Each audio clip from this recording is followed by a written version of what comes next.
How do you actually handle your own emotions? I mean, you have to process them, and a lot of that just means feeling your emotions, letting it come out. If you feel like you need to cry, cry. If you feel like you need to scream, scream.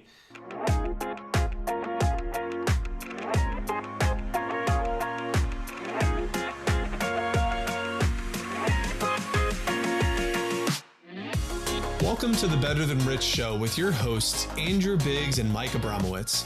The Better Than Rich Show helps ambitious leaders who are on a mission to leave the world better than they found it, change their perspective on what's important, increase their income and impact, and systemize their life and business.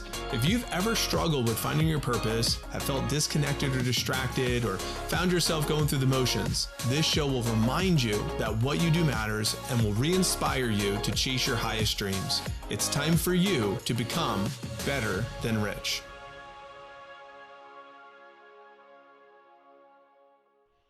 Hello, everyone, and welcome back to the Better Than Rich Show. I'm your host, Andrew Biggs, and I'm here with my co-host, Mike Abramowitz. Mike, how you doing today? It's always a great day, Andrew. Good. It's always a great day. Well, I'm excited to chat today, and we have a little bit more of a serious topic today. If you're watching the live stream, you know about the massacre that just occurred in Texas, and if you're listening back to this, we're recording this the week of. And obviously, there's really nothing that can be said around such tragedy and such evil in the world. And also, this was a topic that was slated a little ironically for this week around the death of a loved one and losing someone in your own life. It's obviously someone who maybe you don't know personally, but how do you deal with tragedy in a way is kind of what we're talking about. And particularly the death of a loved one. So today might be a little bit more of a somber day, maybe a few less laughs and a few less smiles, but an important conversation here on the Better Than Rich show. And Mike, you obviously had a personal experience losing someone close to you. I have as well. And we can share that a little bit about that. And also try to help others who maybe are going through this personally right now or have in the past and still aren't sure how to navigate it. And one of the sad realities of being a human being is that if it hasn't happened to you, it will at some point. You will lose someone that you care deeply about, and so it's just an important topic. And I think some people are very ill-equipped when this comes up, and so it'll be interesting to chat through with you today. But yeah, Mike, when you think about this topic, what comes up for you? Well, for context, I had to learn fairly early on in life just how to navigate through the uncertainty of death. Because growing up, that was my biggest fear. I don't know if any of the listeners or if you could relate to that, but that was my biggest fear growing up, is the fear of death. It was like it's the most uncertain part of life is there's just this emptiness of uncertainty. And as much as people say that they have the answers, it's like no one really knows the answers. So what are the answers? It's what we believe. And so I had to work very diligently through my 20s and 30s to figure out what are the beliefs that can help me navigate through the extreme uncertainty of death. And when mom died when I was 20, and then my brother's wife died when I was in my mid 20s, and my college roommate died when I was in my mid 20s, and my uncle died in my mid 20s. Both my grandparents died in my teens, and then recently, another one of my brother's wives just died this year, or Christmas Eve of 2021, and it's tough. I mean, there's no doubt that it is the most challenging experience, especially when you have a death of a loved one, the death of a parent. And then, Lindsay and I, we had a stillbirth, the death of our child. It's like, this is really a challenging topic to navigate through, especially when you have two different demographics. You have a demographic who's never experienced this before, and they're trying to console someone that they really love and care about, and they don't necessarily know how to tap into that empathy. And then you have the second person who's experiencing this, but they typically don't know how to navigate through it with themselves. So they try to console, or they try to get support from someone who's not capable of consoling them. So it's a very unique topic, and I know you and I can empathize with it because we both have experienced death of loved ones and people close to us. Yeah, absolutely. Thanks for sharing. And I mean, I think in some ways you've had to navigate more situations than I. I remember losing grandparents early on, but I was also really young, and so it wasn't really until the death of my father here in 2018 um, where it really hit home, right?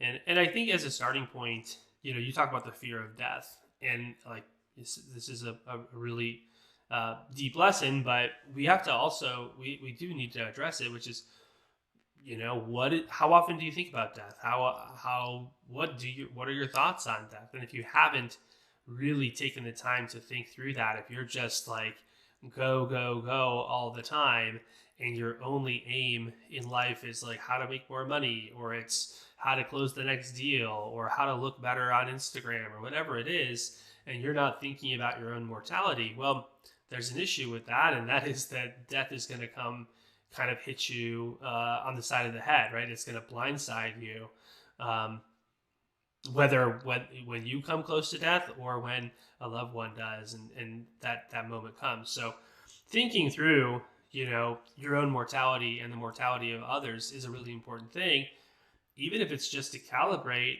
how to appreciate your life now, how to appreciate the time you are spending with all of your loved ones currently. And so just thinking through that is an important topic, and contemplating your death in general. What are your beliefs around it? Have you taken the time to do that? And I would encourage every single one of you listening to do so, and to think about your own limitations, like how finite this life is. So that's just one important lesson I see out of this, and helping you formulate your thoughts on it.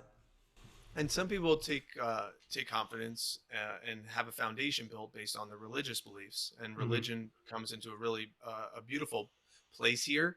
Mm. And sometimes, as we get older and mature, we realize maybe that I'm being religious and being raised in this environment, but I don't know if I really align with this philosophy when it comes to death. And I think that's where sometimes things get torn. I know that's what it was for me. One of the Mm. things that was for me, because there's the philosophy in the Jewish faith of um, when we die, it's like we go into a waiting, like almost the way I interpret it, it's like a waiting room, and we're waiting for what the Jewish people believe, like the Messiah to come. And so it's like we're waiting. So it's like this waiting place for when extreme peace takes place, where I want to believe that to be the truth, and I'm sure there's a piece of me that does. But I know when I was 20 years old in the hospital room and I saw my mom, and super traumatized over the whole experience, but witnessing the life leave her body. I mean, it was a horrendous, traumatizing experience of like seeing the blood come out of her mouth, and just it was just awful, awful experience for a 20-year-old to experience and watch and witness. And I remember just seeing this lifeless body that was laying there, that's like the energy just went somewhere else. And there's also science and studies that show that the body will weigh less after it, from being alive to being dead, within that, transition. So if energy cannot be created nor destroyed, it just allowed me to question of like, well, where did that energy go? And that kind of aligns a little bit more with like the more of like a Buddhist philosophy. And the challenge that I think a lot of people experience, myself included, it's like, well, I was raised Jewish, so therefore I need to have all these Jewish beliefs. Or if I was raised Catholic or Buddhist or Hindu, like then I have to anchor to these beliefs. But that rigidity, I don't think creates curiosity. And what I would invite for our community and for you, the listener, to invite curiosity of like, what might you believe if you didn't believe what your religion believed? Possibly explore it. That's something that shows up for me, because no one really knows.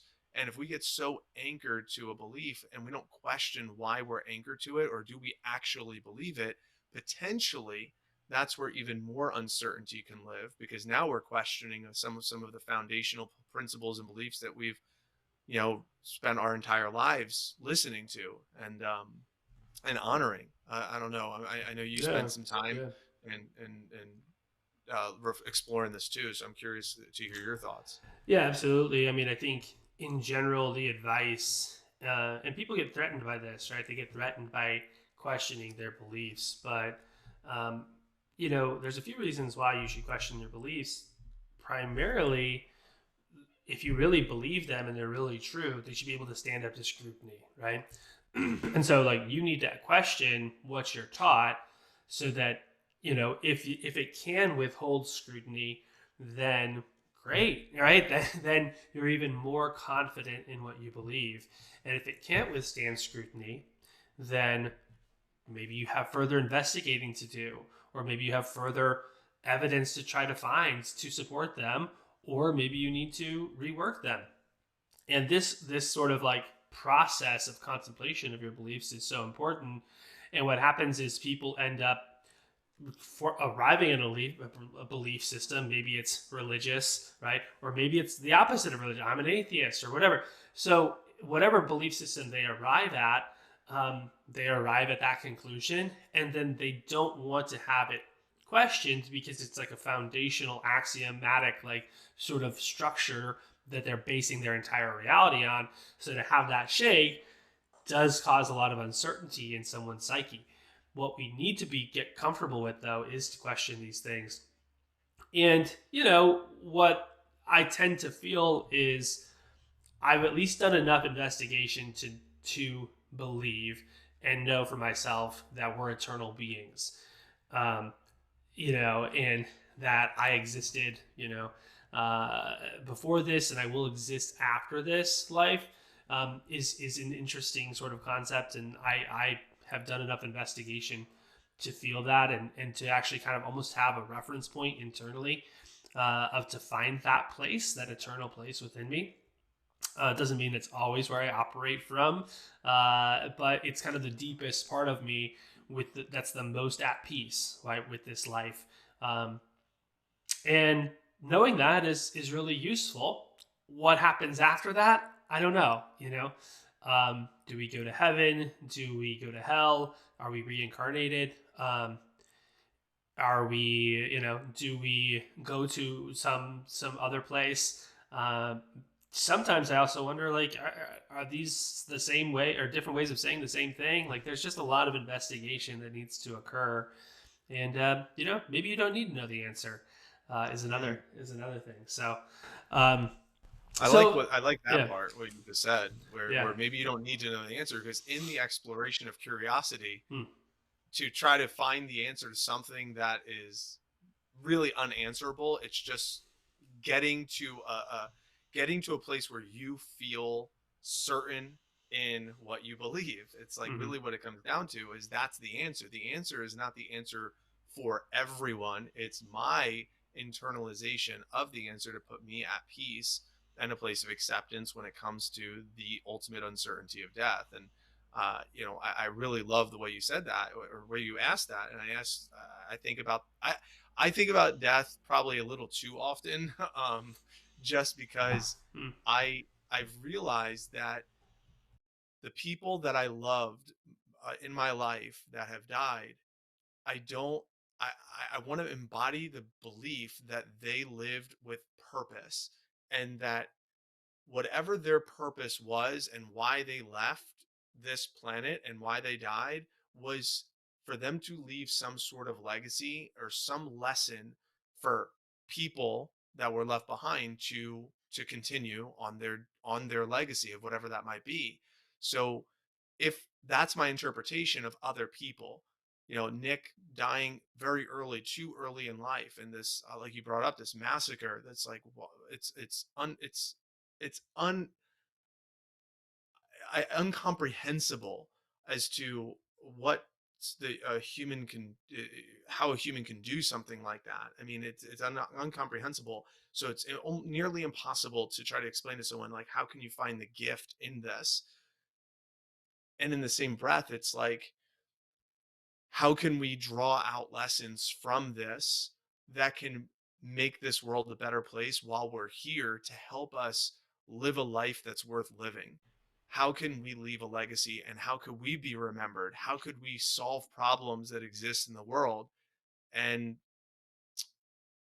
I buy into that. I think Mm. about that, like I said, a little too often, but I buy into it. It's like, if these people left me with these lessons, how can I make sure that I, as many humans as I touch, when it's time, my time to go, I've left people with as many lessons as possible through me living my life, through my unlocked potential, or unlocking as much potential that I was blessed with.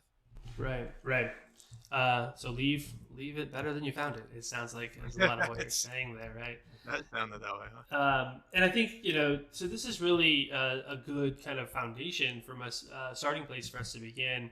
And then, next question might be, well, what if you are dealing with the death of a loved one? How should I even go about thinking about that? And again, for context, I lost my father in 2018, and I always loved Jordan Peterson's advice, where he said, try to be the strongest man at your father's funeral.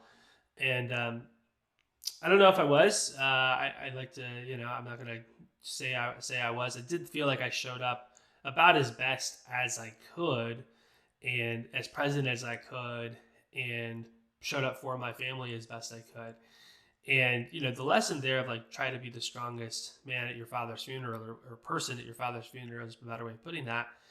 Um, is really just to say, be somebody that someone can count on, um, yeah, to take care of what needs to get taken care of, and to be there for others. Um, and also simultaneously, you need to be willing to process your own emotion. And if you don't do that, then you're not going to be able to be there for others.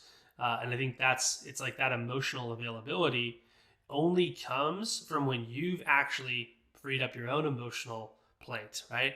That's when the emotional availability actually comes online. So, how do you actually handle your own emotions? I mean, you have to process them. And a lot of that just means feeling your emotions, letting it come out. If you feel like you need to cry, cry. If you feel like you need to scream, scream. We've mentioned this on the podcast a handful of times in different contexts, but this is when it's almost most relevant, when you're grieving something. And recognize that like grief is a totally normal emotion. It's something that is part of life. And anytime we have a form in our lives that leaves us, we're going to grieve that form. Again, this is whether it's a human being, or it could even be a job that you lost, or a friendship that changes, or a divorce. It's like you need to grieve all those different things. Obviously, the death of a loved one is oftentimes the hardest of any of those, and it's the most permanent. Maybe that's why, because no matter what, you cannot bring that person back, and that's a tough thing to realize. Whereas, if you you and your girlfriend break up, maybe you'll get back together or something, or at the very least you'll find another girlfriend who's even better. But the death of a loved one, there's that finality to it. And so you truly have to go through the stages of grief, sit with that, be with your emotions, be willing to feel everything you're feeling, try not to stay in denial, try not to, stay in anger. But it's almost like the only way out is through, right? You have to go through the stages. Don't try to skip to acceptance too quickly, because ultimately what I find is when people try to be at peace with the death of a loved one too quickly, they actually just skipped a lot of work. And then they end up grieving for way too long. And how long should someone grieve? We can maybe touch on that too. Because my personal thought is like, everyone's got to have their own unique experience. And I lost my father, but my mom lost her husband of, 25 plus years. Like, is that different? For sure, right? How so? I don't know. How are we supposed to answer that question? And maybe the best answer is, don't even compare. Like, what's the point? Let that person grieve, and you grieve yourself. But what's coming up for you, Mike? Yeah, this idea of grieving is so important for the listener. If you're holding space for someone who is grieving, if you ever hear someone who is grieving apologize for grieving, you want to make sure that you correct that pattern of thought, because if they ever say, "Oh my God, I'm so sorry for bringing this up. I'm Mm, sorry for being a burden, and I don't want to put this on you." It's really important, because what's happening is, if someone is apologizing for grieving, that means they're unconsciously saying that they're doing something wrong. So you need to correct them and say, "Listen, you do not apologize for bringing this up. Like, this is so necessary, and I just want to let you know it is so courageous of you for to be this vulnerable and expose yourself and be real with me. So thank you for giving me the gift of allowing me to hold space for you to grieve. So please go ahead." And I'm sure you'll probably see just a weight lifted off that person's shoulders by you holding space. And that's what's a lot of times people say, hold space, or creating an environment for certain emotions to live. And if that emotion is grief, create that environment. And even in the back of your mind, you're like, "Oh shit, what did I just get myself into? I don't know what to do." You don't do anything. You just be with them. Let your heart feel potentially what they're feeling, and allow them to not feel that it's a bad thing or they're doing something wrong because they're grieving and they want to express themselves. So mm, my first thing that comes up is creating the space where grievance can exist. My mm, second thought is for that listener who might need to hold space, is also, if you're qualified or if you're able to, is position a redirect. Because a redirect, meaning, if you find the person that you're talking to is getting into this negative cycle of like abandonment, or a negative cycle of you know, victimhood or something like that, it's a very tough place where it's going to continue to build momentum. And my grievance counselors who helped mm, me with this, so like I said, it would probably be important for you to practice, or be equipped and trained. But the idea here is just position for a small redirect, so they don't get into the negative cycle and it gets out of hand, where they just go into like a depression of some sorts. And the redirect could be something like, "Hey, tell me, what were some of the lessons that your dad taught you, while mm, he was here?" Versus, "Yeah, man, how are you gonna deal with your dad missing your 21st birthday?" Like, it's it's a different redirection of a question. "Hey, tell me, I don't know much about your sister, but what were some of your favorite memories with her?" mhm, You know, "Hey, what I know we haven't talked much about it, but what is a specific moment that you really cherish and that you'll kind of hold on to for the rest of your life with your mom?" What was little Susie involved in that maybe she would want you to continue on, like, to kind of leave a legacy for her? These are like potential mm. redirect questions. So hold the space for grievance, and also potentially position for a redirect where they might be able to possibly find a gift for themselves. Right, right. I mean, those are amazing questions, and I mean, precisely what Mike is saying is so important. What we're doing is we're sitting with them and we're helping them grieve, but we're also directing them to what was positive about someone's life. And I mean, I get that it's sad anytime and it's tragic anytime we lose somebody. And also, I think other cultures can do a better job of celebrating someone's life, right? And maybe you're in a family that, does a better job of celebrating the person, the life they lived, rather than um, just being sad that we lost them. And so there's so much to celebrate, and it's reminding them of that, I the time you did have with them. I experienced that. I went Hmm. to a celebration of life, and it was one Oh, of my cool. representatives, one of my students. Her dad passed, and it was a giant African American community, and Hmm. it was myself and Jess with only two non-African Americans in there, Shame. and and it was joyous. It was um, story after story of how this gentleman impact their lives and how they're better because of him and how grateful they are for him. And I'm bawling my eyes out. I'm like crying hysterically because it hit me so hard. This is last summer of that's what I want my funeral to be like. Like, I want people coming up and nonstop talking about how impactful I was and how much they're better because of me. So if that's the truth and that's my truth, that I want people to say that about me, then I don't want them to say that I lost. Like, I don't want them to say, man, I lost my dad. I don't want James to say I lost my dad. I don't want Lindsay to say I lost my husband. I don't want, anyone to say Mike was lost, because I want to continue to live through them. So as long as I could live through people, I'm not lost. My mom is not lost. I didn't lose my mom. My mom is in here every single day. I have a wall right next to me to remind me of how impactful my mom has been. So my mom isn't lost. She's in here. She's in here. Nick is not lost. I have a picture of him over there. He's not lost. He's inside of me. I have a piece of Nick. So this idea of loss is potentially exists, but like you said, there's some cultures, shit, they light the body on fire and they celebrate, they dance. It's like, like, Mm. this is a joyous experience. And I agree. I think some cultures could potentially do a little bit better job of that. Right. Yeah. And I mean, what a great framework for the listener here. If you're listening today, that whomever is no longer with you in the physical form is not lost. They live on in their ideas. They live on in their energy.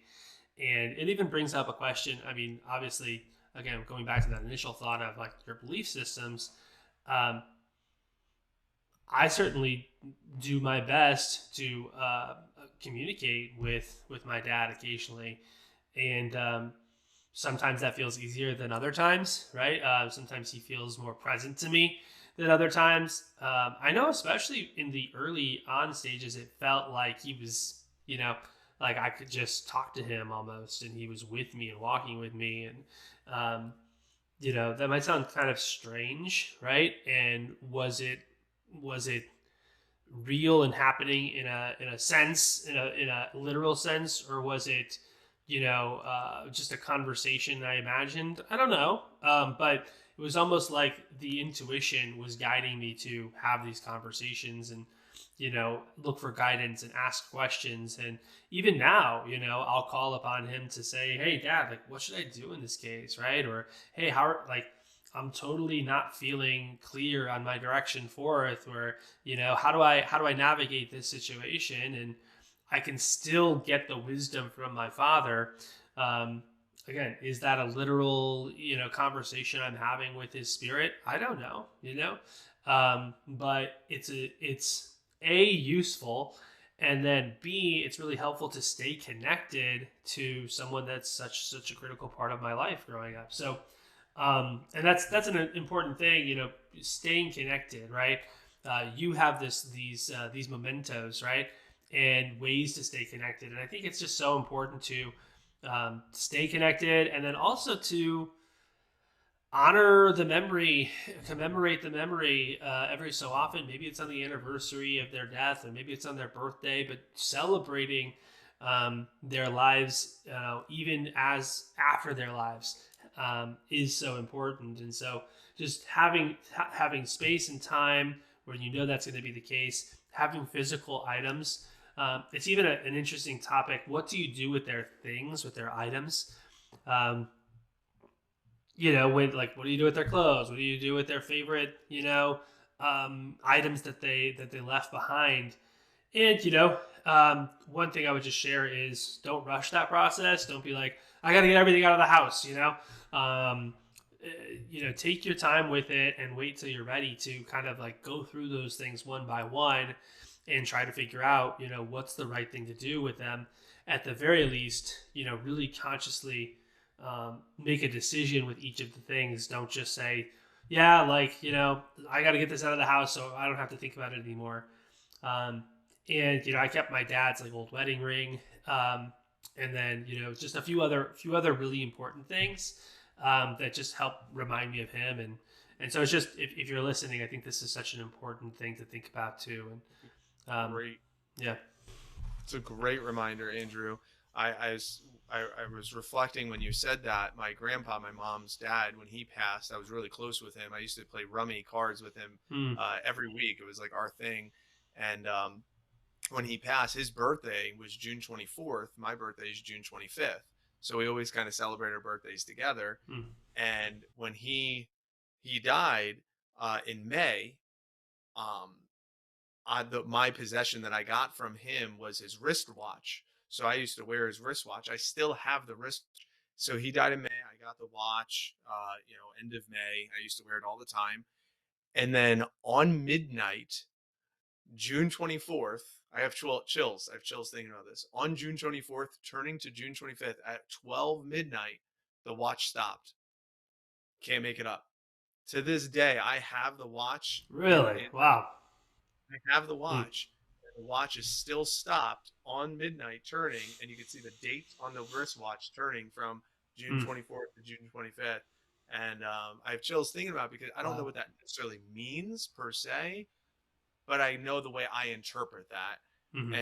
And that's what is a beautiful gift that you're talking about, when you could interpret things. Like, you don't know if it's your father's wisdom that's being called to you, but there's an interpretation that you have. When James was in the hospital, I reached out to one of my coaches and I said, listen, I'm fucking up right now. Like, I don't know how I'm doing this. I am having a really hard time and I need some help. And he said, what would you do? I said, well, I would ask my mom. He said, so go ask your mom. And I listened to songs that got me into my head with my mom. It gets me connected to my heart. There's a song by it's called The Baby. If you listen to the song The Baby, I think it's Blake Shelton who sings it. And you listen to that song, that's my story. Like, he literally describes my story. It's unreal. And I can listen to that song and I could just cry on the dime because I connect with it. So I listen to that on repeat, open the floodgates a little bit, listen to Somewhere Over the Rainbow. That's a song that brings me back, open the floodgates.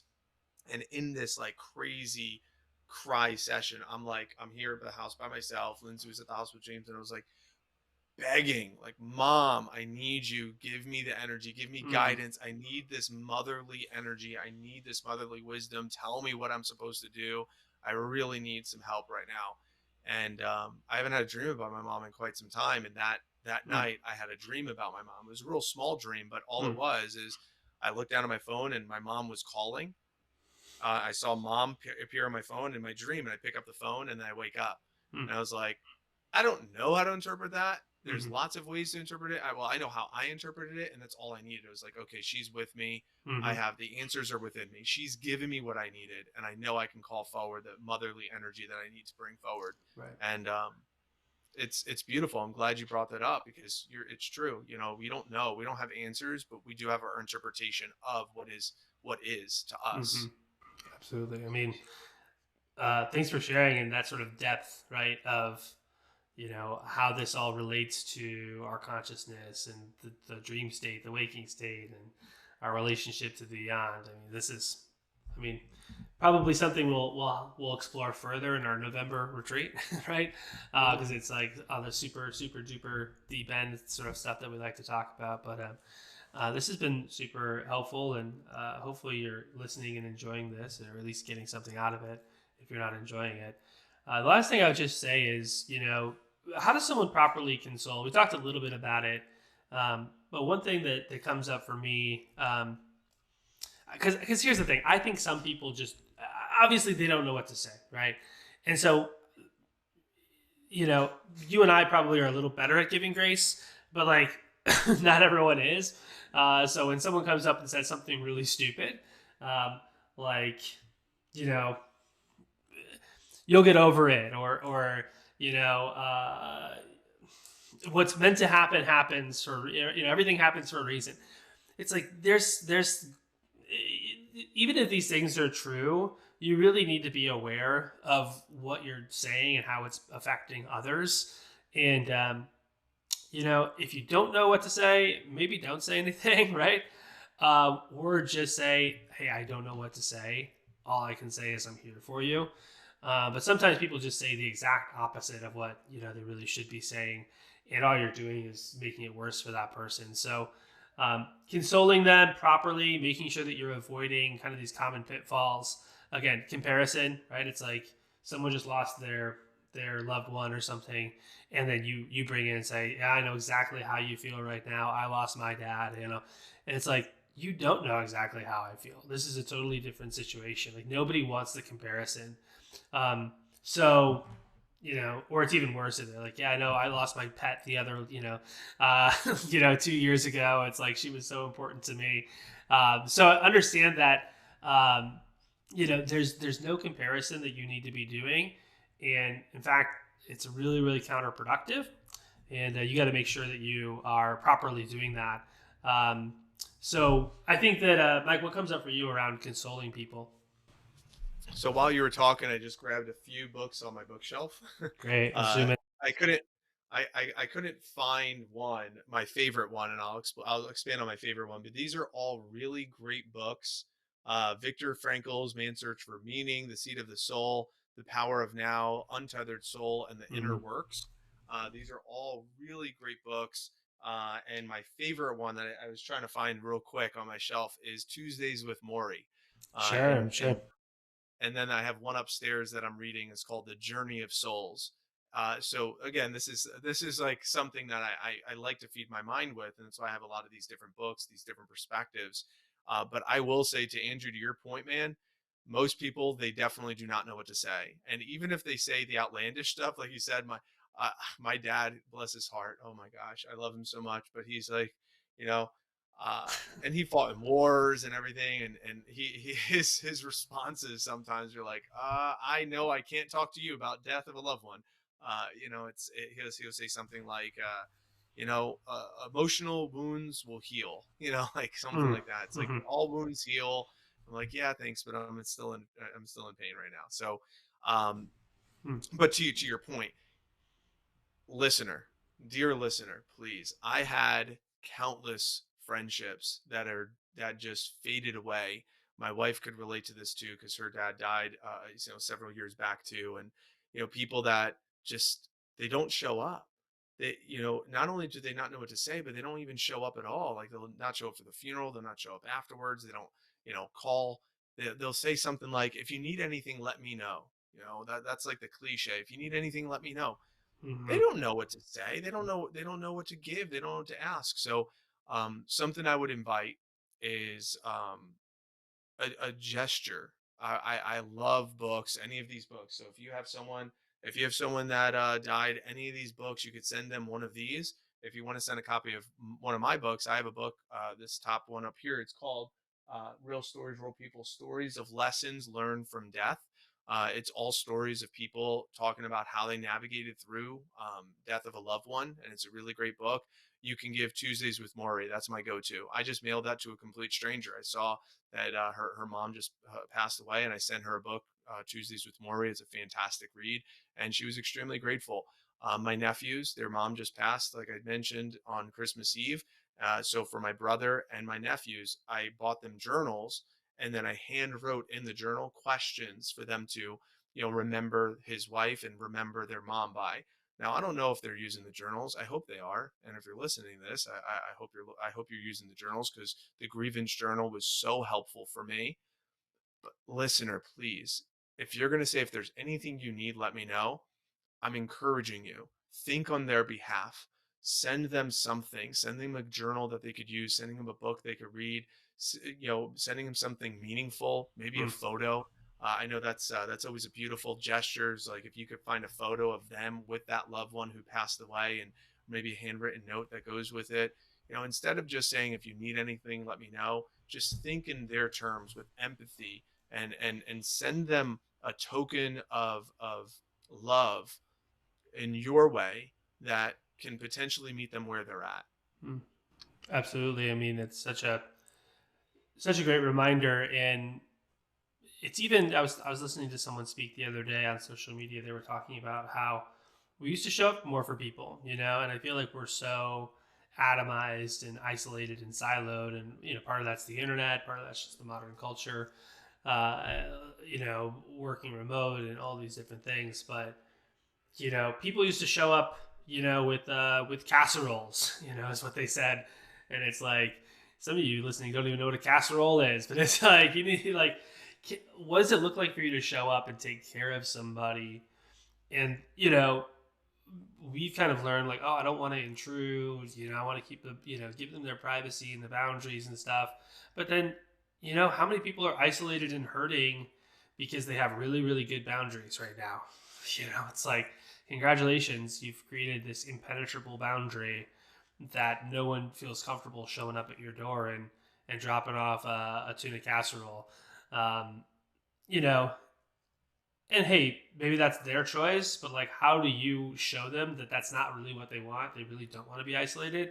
They actually do want to be taken care of right now.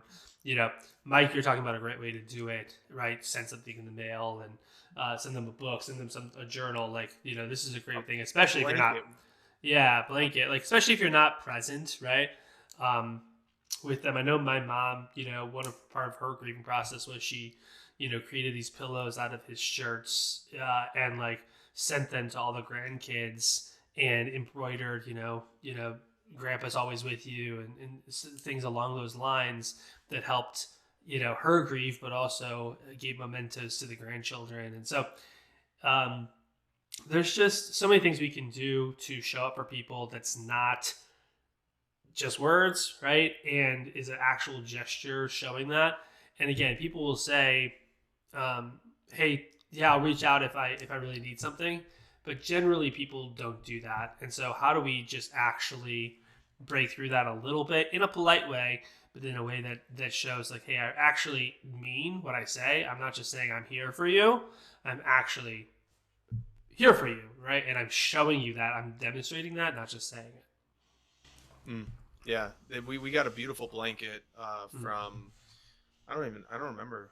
Lindsay would know, but we got a beautiful blanket when our stillbirth happened with Hannah, and it's so comfortable. It's like really cozy and has all these beautiful words on it. I think it might have even been her old boss that sent it to us, and that's a blanket that I sent to my brother too. It's just such a beautiful, nice blanket. Now I didn't follow up and be like, "Hey, bro, did you get that blanket?" Like he didn't text me back and say, "Wow, thank you so much for the blanket," because it wasn't doing it for the receiving. It's just to give it. Now, I hope he got the blanket. I don't even know. I'm assuming it got delivered, but the point is just letting them know, like you said, being present with them. I'm here with you. I'm here for you. If you need anything with your words, but then also demonstrating it as well with some sort of follow up, I think is important. And it doesn't have to be right away. Like it doesn't have to be a week or, usually there's that grace period where everyone is there. And then there's going to be a period where no one's showing up. And that's the time where you want to do it. And that's like John Ruland's giftology approach. He's like, I never give a gift around the holidays or birthdays because they're overwhelmed with people doing that for them.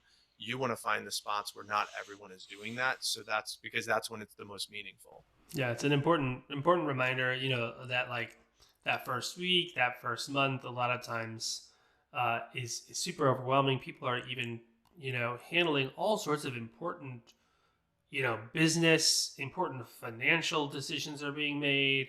Life insurance policies are being paid out. We're, paying off their debts. We're, finding a gravestone. Like, there's just a lot of important, like, actual work that goes into planning a funeral and like announcements and who's giving the eulogy and like it's overwhelming.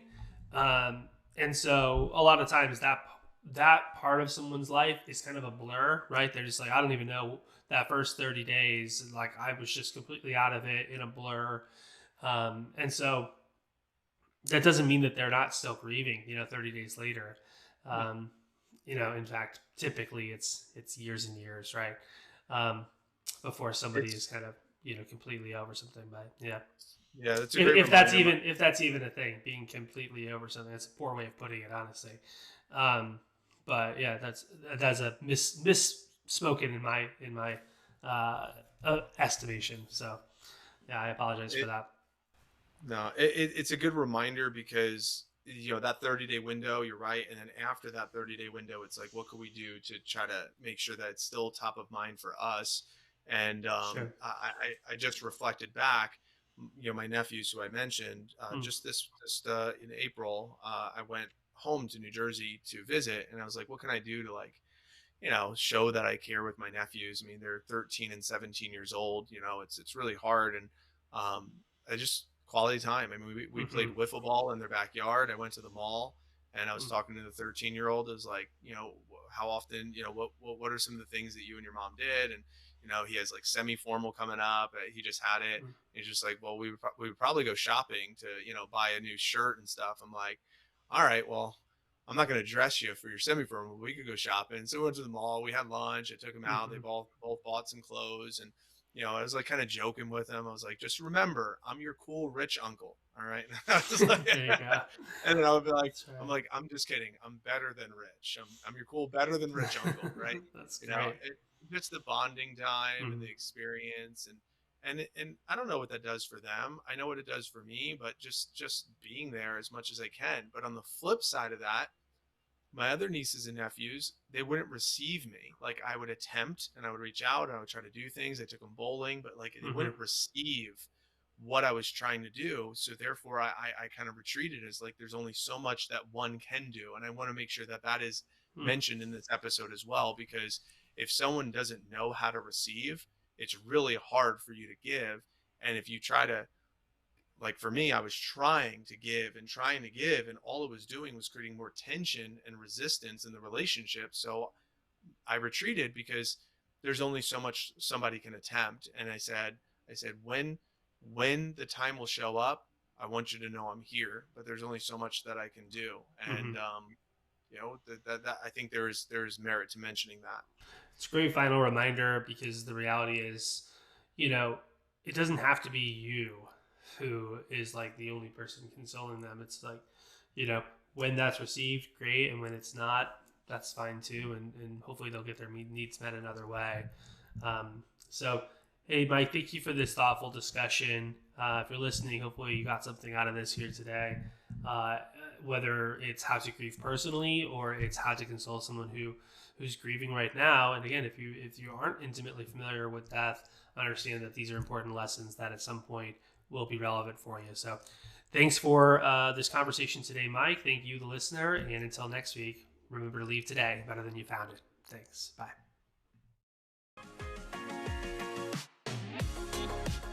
Thanks for listening. If you enjoyed this episode and you'd like to help support the show, please share it with others, post about it on social media, or leave a rating and review.